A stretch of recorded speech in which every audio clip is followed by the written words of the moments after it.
Hello everyone! Welcome to my mini vlog. Watch me as I get ready for school today. Suguran ta na!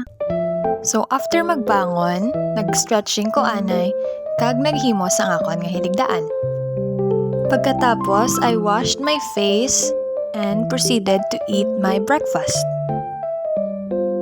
After having my breakfast, kinghugasan ko anay ang akon nga mga dishes nga ngayong panggamit. Fast forward, tapos ligo kag pag-ilis. Nag-proceed na ko dayon sa pag-comb sang akon nga hair kag pagbutang sang moisturizer sa akon nga face. Afterwards, nagamit na ko dayon sang cream para sa akong nga itsura.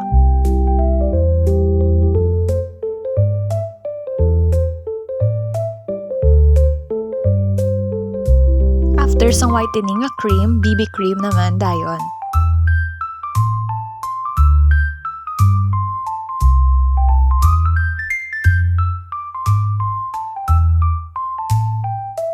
Then nagbutang man ko gamay nga concealer para matabunan ng akon nga pimple marks kag acne.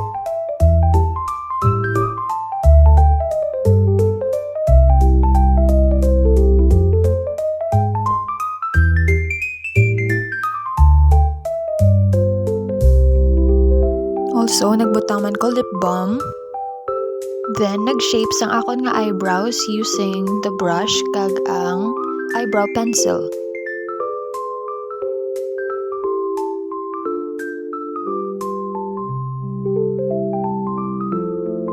Then, nag-curl ko sang akon nga lashes gamit ang eyelash curler. Then, mascara. After everything is set, nagwa na ko sa balay kag naghulat na sang akon nga masakyan. Fast forward, nakasakay na ko sa Ceres upod ang akon nga friends pakadto sa amon nga school which is Kamsu. That's all for my vlog for today, everyone. Thank you for watching.